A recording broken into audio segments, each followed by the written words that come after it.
యెషయా గ్రంథం 54వ అధ్యాయం 1వ వచనం. గొడ్రాల పిల్లలు కనుందాన జయగీతమెత్తి, ప్రసవ వేదన పడనిదాన జయకీర్తనెత్తి ఆనందపడుము. సంసారి పిల్లల కంటే విడవబడిన దాని పిల్లల కంటే విడవబడిన దాని పిల్లలు విస్తారమగుదురని యెహోవా సెలవిచ్చుచున్నాడు. నీ గుడారపు స్థలమును విశాలపరచుము, నీ నివాస స్థలముల తెరలు నిరాటంకంగా సాగనిమ్ము. నీ త్రాళ్లను పొడుగు చేయము, నీ మేకులను దిగొట్టుము.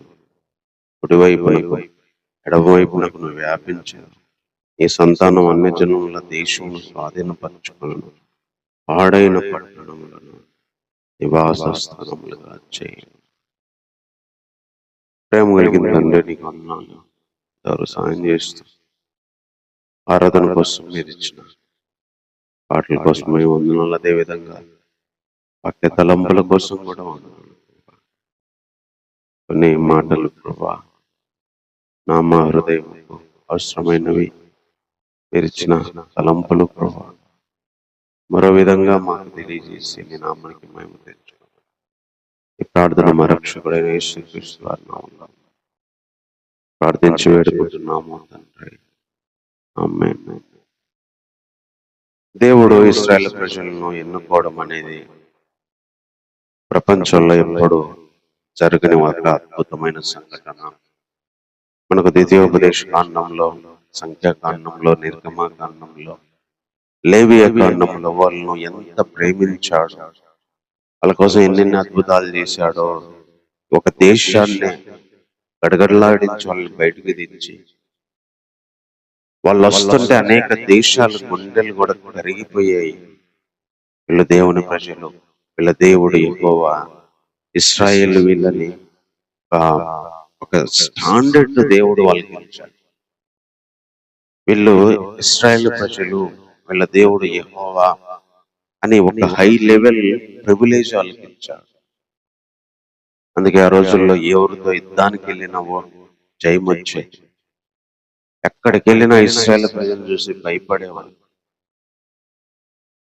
దేవుడు ఒక అత్యున్నతమైన వాగ్దానాలు అయితేమి, మరి వారసత్వాలు అయితేమి, వాళ్ళకు స్వాస్థ్యాలు అయితేమి, నా ప్రజలు నిబంధన మీకు అని చెప్పి నిబంధనలు, వాగ్దానాలు, మరి స్వాస్థ్యాలు ఇచ్చిన ప్రజలు ఈ భూమి మీద ఉన్నారంటే వాళ్ళు ఇశ్రాయేలు. చదువుకున్న చరిత్ర ఇప్పటిది కాదు. అప్పటికి మనం కొత్త నిబంధన రాలేదు, కొత్త నిబంధనలోకి అసలే రాలేదు. అంతా బాగానే జరుగుతున్న టైంలో కొంతమంది రాజుల కాలానికి వచ్చేసరికి ఇశ్రాయేలు చెడిపోవడము, ఇష్టం వచ్చినట్టు ప్రవర్తించడము.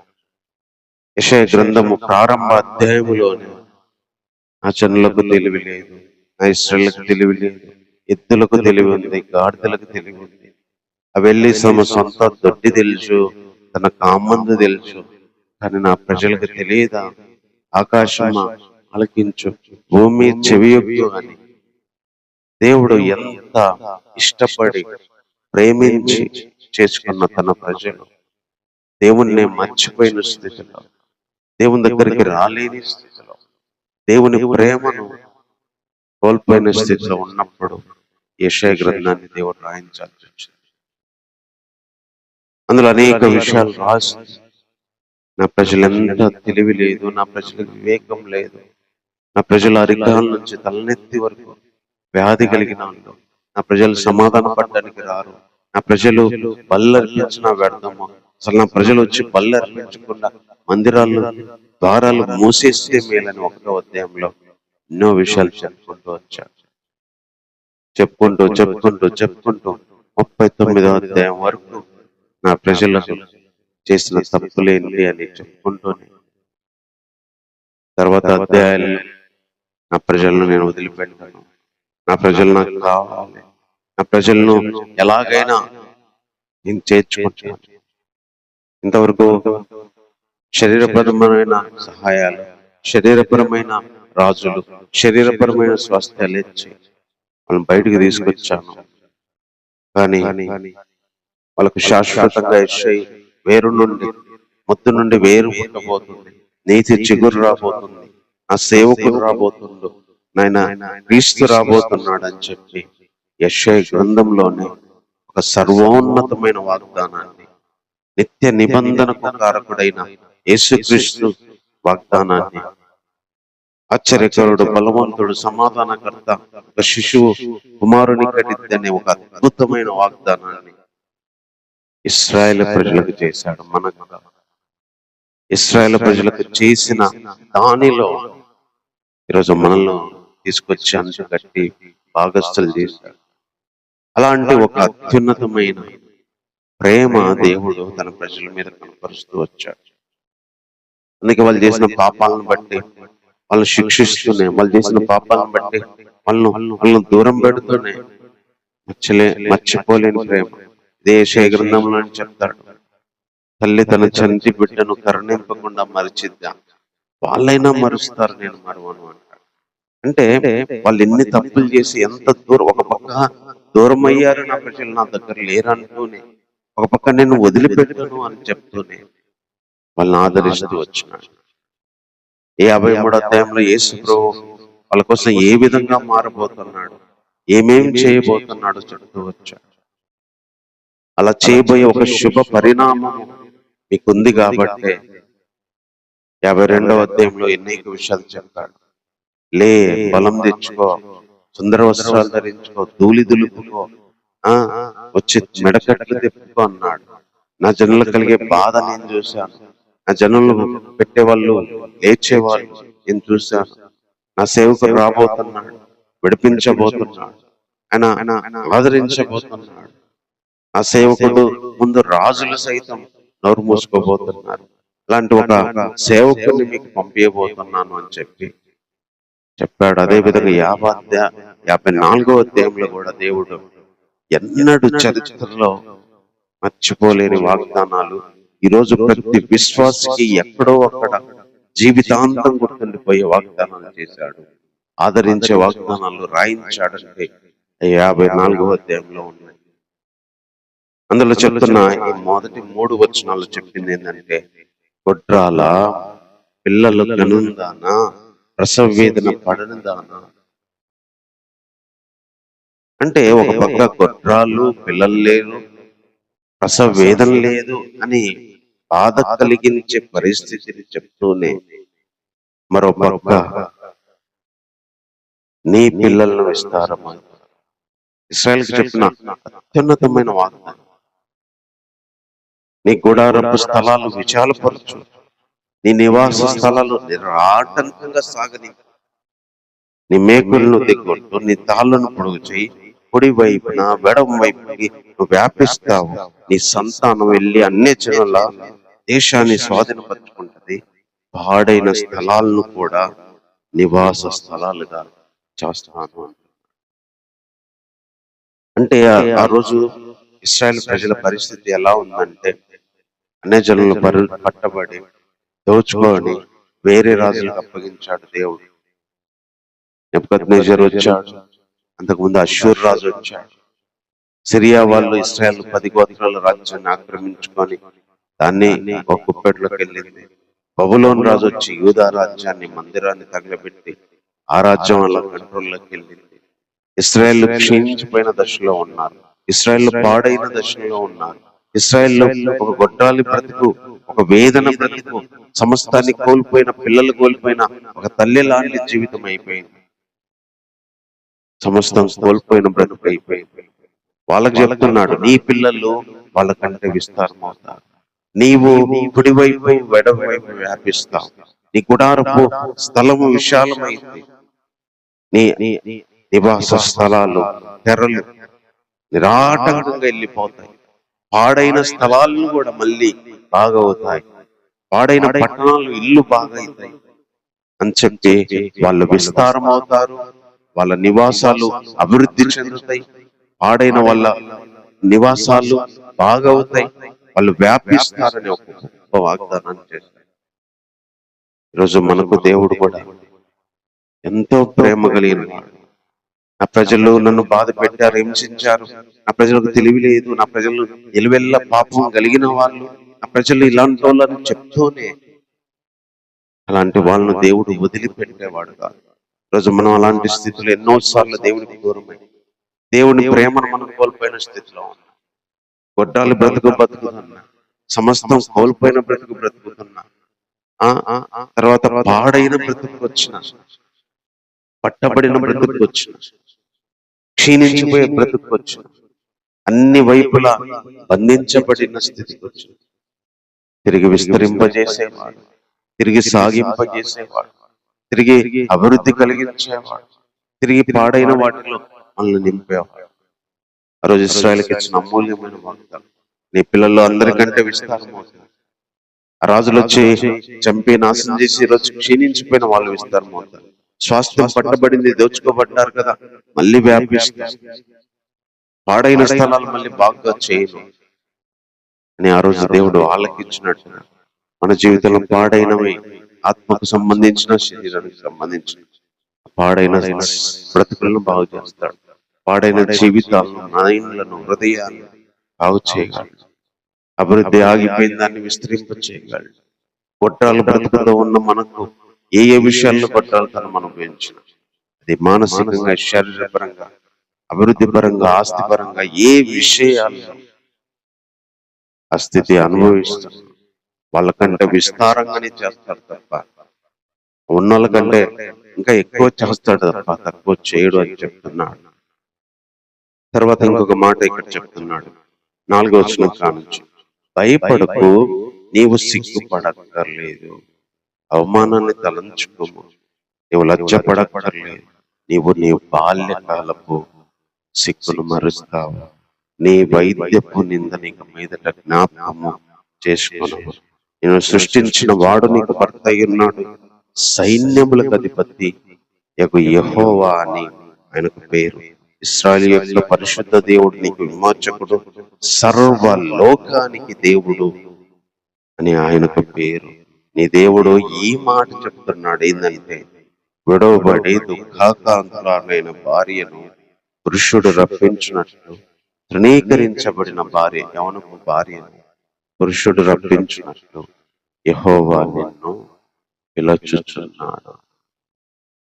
ఈ 4, 5, 6 వచనాల్లో భయపడొద్దు, సిగ్గుపడొద్దు, అవమానాన్ని తలంచొద్దు, లజ్జపడొద్దు, నీ బాల్యపు కాలపు సిగ్గును మరుస్తావు, నీ వైద్యపు నింద జ్ఞాపకం చేసుకో.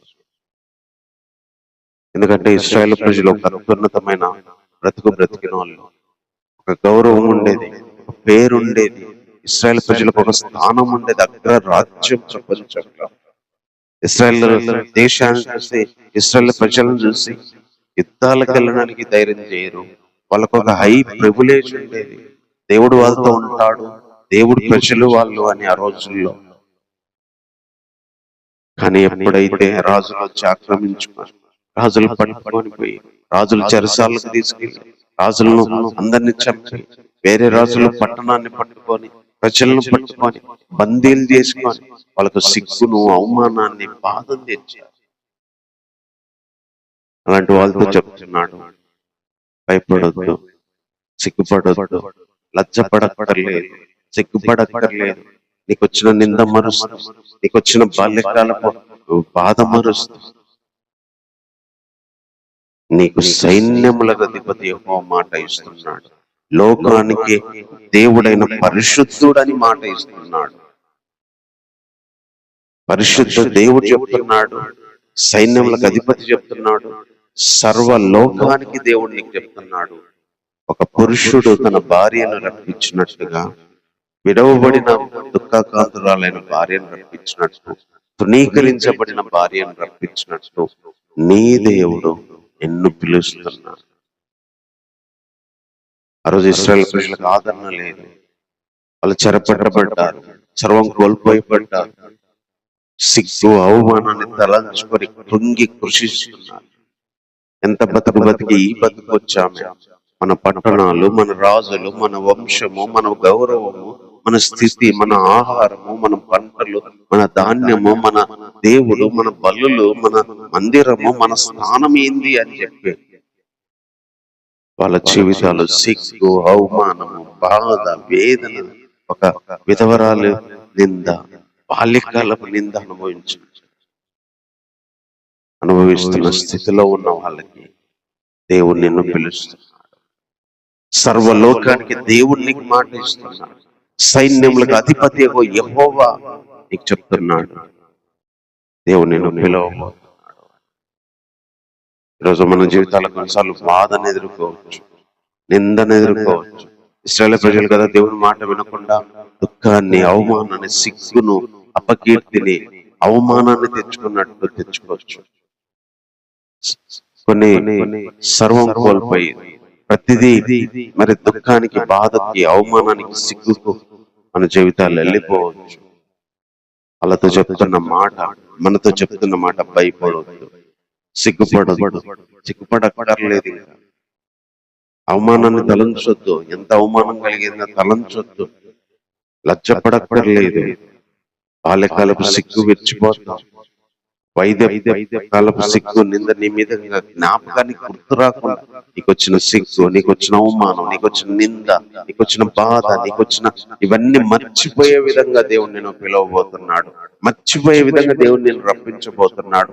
ఒక స్త్రీని యవనకాలం భార్యను పురుషుడు తీసుకొచ్చినట్టుగా, దుఃఖకాంతాలు విడవబడిన భార్యను పురుషుడు రప్పించినట్టుగా నీ బ్రతుకును మార్చబోతున్నాడు. నీ జీవితాన్ని మార్చబోతున్నాడు. నీ జీవితంలో ఉన్న అవమానం అంతా తీసివేయబోతున్నాడు అని చెప్పి దేవుడు మనతో చెప్తున్నాడు.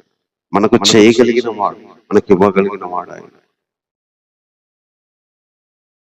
దేవుడు ఎంత కోపంతో ఉండి కూడా, అంత మరి వాళ్ళ మీద ఉండి కూడా, ఆ రోజుల్లోనే, పాత నిబంధనలోనే ఇశ్రాయేల్ అంటే అసలు నా మందిరానికి అవద్దు మీరు అని మొదటి అధ్యాయంలో చెప్పిన ఆ దేవుడే మీ బలులొద్దు, అసహ్యం అని చెప్పి, అసలు మీకు తెలివి లేదు, పశువుల కంటే నీచం అన్నట్టుగా మాట్లాడి, పశువులకు ఉన్న తెలివి కూడా లేదని మాట్లాడిన ఆ దేవుడే నేను మిమ్మల్ని వదిలిపెట్టను, మిమ్మల్ని రప్పిస్తున్నానని చెప్తున్నాడు. ఒకే అధ్యాయంలోనే దేవుడు మొదట తన కోపాన్ని వ్యక్తపరుస్తూనే తర్వాత తన ప్రేమను ఈ అధ్యాయాల్లో చెప్తూ వచ్చాడు. ఇంకొక మాట ఇక్కడ మంచి మాట చెప్తున్నాడు. నిమిషం మాత్రం నేను విసర్జించితే అని గొప్ప వాత్సల్యంతో నేను సమకూర్చుతా. మహోద్రోగ్రం కలిగి నిమిషం మాత్రం నీకు విముఖుడనైతేనే కానీ నిత్యమైన కృపతో వాత్సల్యము చూపుతున్నని నే విమోచకుడకు యెహోవా సెలవిచ్చుతున్నాడు. నాట్ ఓన్లీ సెలవిచ్చడమే కాదు, నోవహు కాలమున జలప్రలయం గురించి నేను చేసినట్లు చేయుదును, జలములు ఇంకా భూమి మీదికి పొర్లుచూ రావని, నోవహు కాలమున నేను ఒట్టు పెట్టుకొనినట్టు నీ మీద ఇంకా కోపంగా ఉండనని, నిన్ను గద్దించనని నేను ఒట్టు పెట్టుకొనుచున్నాను. ఎంత గొప్ప మాట! పర్వతాలు తొలగిపోయినా, మెట్టలు తత్తరిల్లినా నా కృప నిన్ను విడిచిపోదు, సమాధాన విషయమైన నా నిబంధన తొలగిపోదు. నిజంగా ఆ రోజు యెషయాతో ఇశ్రాయేలు ప్రజలకి ఈ మాటలు చెప్పాడంటే అది నిజంగా అద్భుతమే. అలాంటి ఇష్టానుసారమైన బ్రతుకుతో ఉన్న వాళ్ళకి దేవుణ్ణి వదిలిపెట్టి తమ క్రియల చేత రాజులు సైతము చెడు ప్రవర్తించి దావీదులాగా కనీసం చేయకుండా ఇష్టం వచ్చినట్టు యూదా రాజులు అందరూ కూడా ఇశ్రాయేలు రాజుల్లాగా, అన్ని రాజుల్లాగా పరిపాలన సాగించి రాజ్యాన్ని, దేశాన్ని, ప్రజల్ని, మందిరాలను సైతం పాడు చేసి ఒక దేవునికి అయిష్టమైన బ్రతుకుతో బ్రతికినా కూడా యెషయాను పంపించి వాళ్ళకు చెప్పాల్సిన మాటల్లో ఒక అద్భుతమైన మాట అంటున్నాడు. నాకు కోపం వచ్చి ఒక నిమిషం వదిలిపెట్టాను, కానీ గొప్ప వాత్సల్యంతో సమకూరుస్తా, నిత్యమైన కృపతో నిన్ను వాత్సల్యం చూపిస్తా అని నీ దేవుడు చెప్తున్నాడు. అంతేకాదు, నోవహు కాలమున జలాలు ఇంకా పొర్లి రాకుండా జలాలు మనుషులు నాశనం చేయకుండా నేను ఒట్టు పెట్టుకొని నిబంధన చేసినట్టు నీ విషయంలో మళ్ళీ కోపంగా ఉండను, నిన్ను గద్దించను, ఇంత కోపాన్ని నేను చూపియను, ఇంత గద్దించను అని చెప్పి పర్వతాలు తొలగిపోయినా మెట్టలు తరిలినా కూడా నా కృప అసలు నిన్ను విడిచిపోకుండా ఒక సమాధాన విషయమైన నేను నిబంధన నీతో చేస్తానని చెప్పి ఆ రోజుల్లోనే యేషయాతో ఇశ్రాయేలు ప్రజలకు చెప్పిన మాట ఈరోజు కొత్త నిబంధనలో యేసు ప్రభు ఏ ప్రేమ అయితే మనకు చూపించాడో అది ఒకప్పుడు ఇశ్రాయేలు ప్రజలతో పాత నిబంధనల టైంలోనే దేవుడు చూపిస్తా వచ్చినాడు. ఈరోజు ప్రతి విశ్వాసం ఏదో అనేక సందర్భాల్లో బలపరిచే మాటలు, నిమిషం వదిలిపెట్టా, కోపం వచ్చి వదిలిపెట్టా, కానీ నిన్ను సమకూర్చుతా, నీకు వాత్సల్యం చూపిస్తా. ఇంకా చెప్తున్నాడు, నోవా కాలంలో ఒట్టు పెట్టుకున్నట్టు ఒట్టు పెట్టుకుంటా, నీ మీద కోపంగా ఉండకుండా నిన్ను గద్దించకుండా ఉంటా. ఈసారి అయితే పర్వతాలు తొలగిపోయినా అసలు మెట్టలు తత్తరిల్లినా ఇశ్రాయేలు ప్రజలారా మీ విషయంలో నా కృప వదిలిపెట్టను, సమాధాన పరంగా నా నిబంధన తొలగిపోదు. ఎంత ప్రేమ కలిగిన వాడు దేవుడు వచనాలకు కనిపిస్తుంది. దేవుని కోపం వచ్చింది, అందుకే నిమిషమే నిన్ను వదిలిపెట్టింది. అందుకే ఆయన కోపం నిమిషం మాత్రమే ఉండను, ఆయన దయ ఆయుష్ కాలం అంతా ఉండదు. ఆయన వదిలిపెట్టడం అనేది నిమిష టైంతో సమానం. ఆయన మనతో ఉండేది, చేర్చుకునేది, సమకూర్చేది, మనల్ని వదిలిపెట్టకుండా కృప చూపించే టైము అది నిత్యము ఉండేది, అది ఎన్నడూ తొలగిపోదు. అందుకే ఆయన మన జీవితంలో అనేక సార్లు మనం చేసిన తప్పులను బట్టి ఒక సంవత్సరం, ఒక నిమిషం కోప్పడచ్చు, ఒక నిమిషం బాధ అనుభవింపజేయచ్చు, ఒక నిమిషం మన కన్నీళ్ళ గుండా, అవమానాల గుండా, చెరగుండా, పట్టబడిన జీవితం గుండా తీసుకెళ్ళచ్చు, కొన్ని కష్టాల గుండా తీసుకెళ్ళచ్చు, ఇరుకు వేదనల గుండా తీసుకెళ్ళచ్చు. అది నిమిషం. దేవుడు అవమానపరిచే జీవితానికి మనల్ని అప్పగించేది నిమిషం. అదే సమకూర్చేటప్పుడు అని చెప్పే మాటలు ఎంతో అద్భుతం. అవి నేను నిన్ను వదిలిపెట్టాను, నేను కోపం వచ్చి వదిలిపెట్టా, నిమిషమే వదిలిపెట్టా, కానీ సమకూర్చేది మాత్రం నిత్యమైన వాత్సల్యం, గొప్ప వాత్సల్యం. వాత్సల్యం అంటే సరిపోద్ది, గొప్ప వాత్సల్యంతో సమకూరుస్తా, నిత్యమైన వాత్సల్యంతో సమకూరుస్తా. నోవా కాలంలో నిబంధన చేసినట్టు మళ్ళీ నీ మీద కోపడిను, వదిలిపెట్టుకుని గద్దించాను. పర్వతాలు తొలగిపోయినా కూడా ఆ కృప తొలగిపోదు, సమాధాన విషయంలో నిబంధన తొలగిపోదు అని దేవుడు ఆదరిస్తా వచ్చినాడు. ఈరోజు అలాంటి దేవుడు మనకున్నాడు. అలాంటి దేవుడిని ఎన్నోసార్లు మనం వదిలిపెట్టి బాధ తెచ్చుకొని, ఇబ్బంది తెచ్చుకొని, కన్నీళ్ళు, అవమానాలు తెచ్చుకున్నా కూడా దేవుడు సమకూర్చేవాడు. దేవుడు గొప్ప వాత్సల్యం చూపించేవాడు. దేవుడు నిబంధన చేసేవాడు. దేవుడు వదిలిపెట్టేవాడు కాదు, దేవుడు విడిచిపెట్టేవాడే కాదు. ఈరోజు ఏ పరిస్థితుల గుండా వెళ్ళిన, ఏ అవమానాల గుండా వెళ్ళినా దేవుడు వదిలిపెట్టినట్టు నా బ్రతుకంతా ఉంది. ఏ విషయంలోనైనా దేవుడు నన్ను వదిలిపెట్టినట్టే ఉంది, ఏ విషయంలోనైనా విడిచిపెట్టినట్టే ఉంది. చీకటి బ్రతికైపోయింది, చెర బ్రతికైపోయింది, అవమానం బ్రతికైపోయింది, ఆ దేవుడు నన్ను దూరం పెట్టాడు అనే పరిస్థితులు ఆ రోజు వాళ్ళకి ఇచ్చినట్టే దేవుడు ఈ రోజు మనకి ఇస్తున్న మాట, నేను వాత్సల్యం చూపిస్తా, గొప్ప వాత్సల్యం చూపిస్తా, నిత్య వాత్సల్యం చూపిస్తా, నిన్ను సమకూరుస్తా. పర్వతాలు తొలగిపోయినా నా కృప నిన్ను విడిచిపోని నిబంధన నీతో చేస్తా. నేను నా బ్రతుకులతో ఘోరమైన తప్పులు చేసి ఉన్న ఆ ఇశ్రాయేలు ప్రజలకు ఆ రోజు చెప్పినట్టు ఎన్నో విషయాలు మనల్ని దుఃఖపెట్టి, బాధ పెట్టి, ఏడిపించినా కూడా మన చేసిన నిబంధన ప్రకారం, మనతో ఉన్న నిబంధన ప్రకారం ఈరోజు మనల్ని వదిలిపెట్టని దేవుడు, నిత్య నిబంధన చేసిన దేవుడు, కొత్త నిబంధనతో మనల్ని తన రాకడకు రాజ్యానికి పిలిచిన దేవుడు ఈరోజు మనతో ఉన్నాడు. తర్వాత ఇంకొక మాట ఏం చెప్తున్నాడు అంటే, ప్రయాసపడి గాలి వాన చేత కొట్టబడి ఆదరణ లేక ఉన్నదాన, నేను నీలాంఛనములతో నీ కట్టడాలు కడతాను, నీలముతో నీ పునాదులు వేస్తాను, మాణిక్య మణులతో నీ కోట గుమ్మాల్ని, సూర్యకాంతములతో నీ గుమ్మాములను కట్టుదును.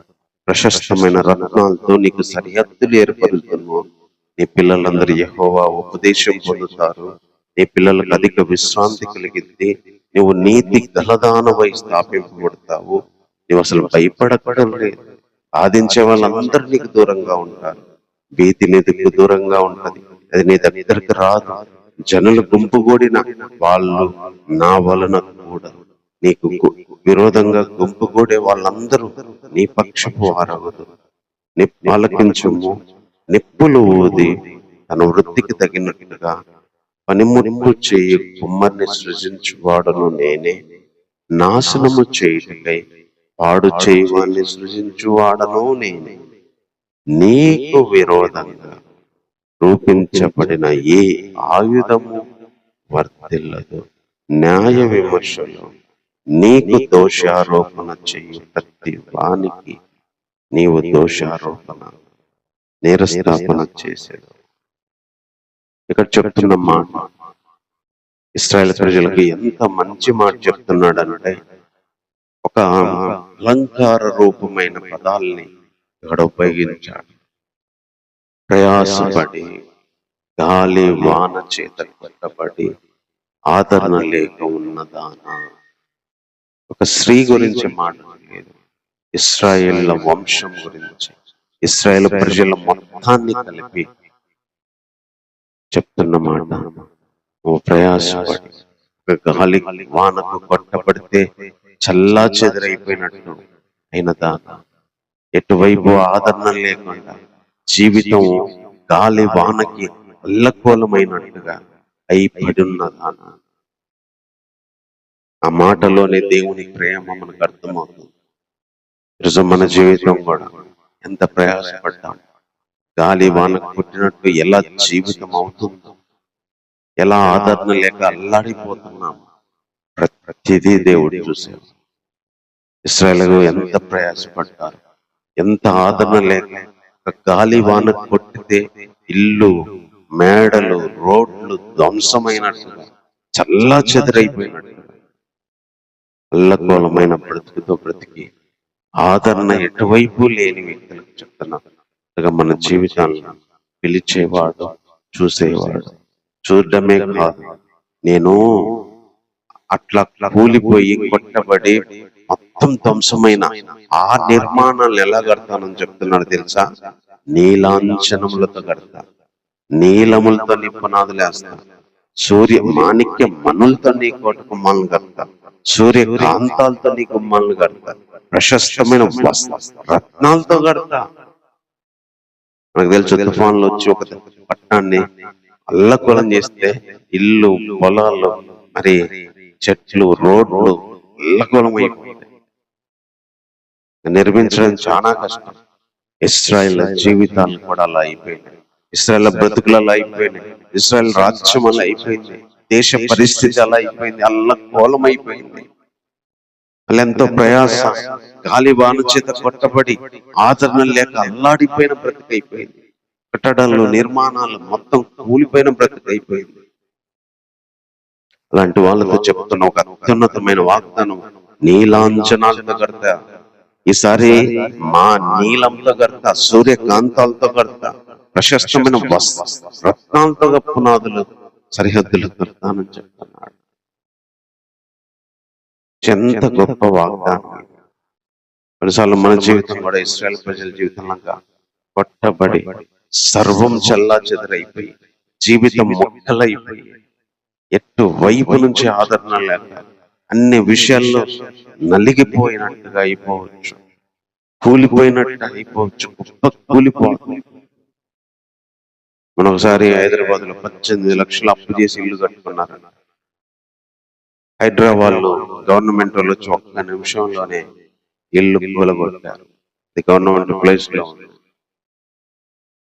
ఎంతో కష్టపడి చెమట వచ్చి కట్టుకుంది, ఒక్క నిమిషంలో కూలిపోయింది. 18 లక్షలు సంపాదించి కూలి పని చేసుకునే వ్యక్తి కట్టలేడని ఆత్మహత్య అని చెప్పి ఏడుస్తున్నాడు. అంటే ఒక వ్యక్తి ఒక ఇల్లు కట్టుకొని కూలిస్తేనే అది కట్టుకోవడం చాలా కష్టం. కొన్నిసార్లు జీవితంలో కూలిపోతాం. గౌరవ విషయంలో, ప్రేమ విషయంలో, సంతోష విషయంలో, ఆప్యాయత అనురాగాల విషయంలో, బంధాల విషయంలో హృదయం కూలిపోద్ది, మనస్సు కూలిపోద్ది. కొన్నిసార్లు శరీరపరమైన నష్టాన్ని అనుభవిస్తూనే ఆత్మపరమైన నష్టాన్ని, మానసిక నష్టం, మానసిక కూలిపోయే పరిస్థితి అనుభవిస్తుంది. ఎట్లా ఎలా కట్టుకోవాలి, ఎలా పైకి రావాలి, ఎలా దీన్ని నిర్మించుకోవాలి, ఎలా దీన్ని రికవర్ చేసుకోవాలి, ఎట్లా నా జీవితం అనుకునే నీ నా బ్రతుకులకు చెబుతున్న మాట, నీలాంజనాలతో కడతా, నీలంతో కడతా, సూర్యకాంతములతో కడతా, మాణిక్య మణులతో కడతా, రత్నాలతో, ప్రశస్తమైన రత్నాలతో కడతానన్నా. అంటే మనవి అనుకున్నవి కూలిపోయి, మనం నిర్మించుకునైపోయి, మన స్థితి లకోలమైపోయినప్పుడు పరలోక సంబంధమైన వస్తువులతో, సహాయాలతో, ప్రేమతో, ఆదరణతో కావలసిన ప్రతిదీ ఒక అద్భుతమైన రీతిలో దేవుడు కట్టగలడు, దేవుడు నిర్మించగలడు, దేవుడు సహాయం చేయగలడు. మళ్ళీ పిల్లలకు విశ్రాంతి ఇవ్వబోతాడు. ఆ కట్టబడిన ఇంట్లో పిల్లలందరూ, అంటే ఆ దేశ పట్ల ఉన్న వాళ్ళందరికీ విశ్రాంతి, నీతి గలవుగా వాడిగా స్థాపించబడతారని, భయపడకుండా, బాధించే వాళ్ళ బాధ లేకుండా నెమ్మదిగా ఉంటారంట. భీతి దగ్గరికే రాదంట. హ్యాపీగా జనులు గుంపుగూడినా దేవుని వలన కూడకుండా చేస్తాడంట. విరోధంగా గుంపుగూడే వాళ్ళందరూ వచ్చి సపోర్ట్ చేస్తారంట, వాళ్ళ ఎందుకంటే నిప్పులుదే పనిమట్టికి చేసేవాడిని కుమ్మరినే నేను చేస్తాను, నాశనం చేసేవాడిని నేను చేస్తాను.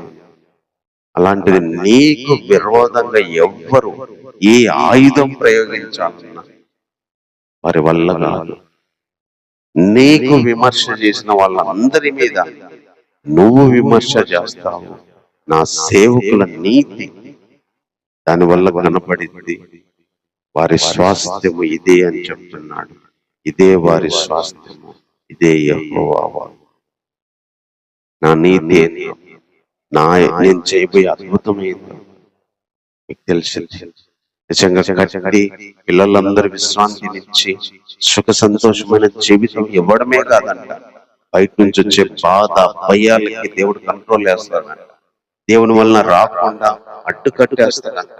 ఆయుధాలు ప్రయోగించిన ఏ ఆయుధంపై వచ్చి అటాక్ చేయకుండా అక్కడే ఆపేస్తాడు.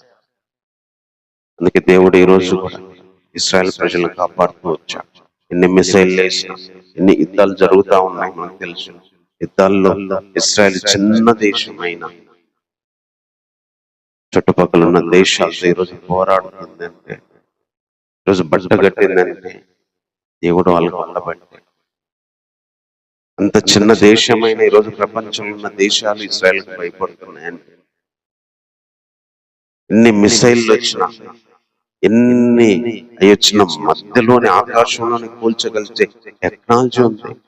ఇరాన్కి వెళ్ళి ఇరాన్ లోనే అతని ప్రధాన్ని చంపగలిగే అద్భుతమైన మరి సీక్రెట్ ఏజెన్సీ వాళ్ళు. ఇజ్రాయెల్కి ఈ రోజు కూడా దేవుని సపోర్ట్, ఎందుకంటే ఆయన ప్రేమ మారు. శరీర కుమారుడు ఎంత తప్పిపోయిన తల్లిదండ్రులకి వాడు ఎంత పాడైనా కన్న ప్రేమ ఎలా ఉంటుందో, ఇశ్రాయేల్ ప్రజలు ఆయనకి ఎంత దూరమైన, అసలు వాళ్ళదే కదా మొత్తం.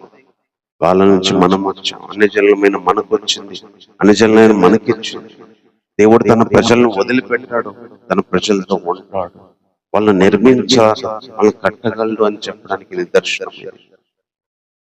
ఈరోజు అలసిపోయి ఆదరణ లేకుండా కొట్టబడితే, నెమ్మది లేకుండా పాడైపోయిన బ్రతుకులను కట్టి నెమ్మది కలిగిన జీవితాన్ని ఇచ్చి, మళ్ళీ బాధ, భయం, భీతి రాకుండా కాపాడి, మళ్ళీ విరోధులు, తుఫాన్లు, ఆయుధాలు పడకుండా సేఫ్టీగా ఉండి, మనకు విమర్శన చేసిన వాళ్ళను మనం విమర్శ చేసి వాళ్ళ మీద నేరాలు మోపించి, అలాంటి నీతి కలిగిన వారిగా దేవుని వల్ల కలిగే అత్యున్నతమైన స్వాస్థ్యము మనం పొందబోతున్నాం.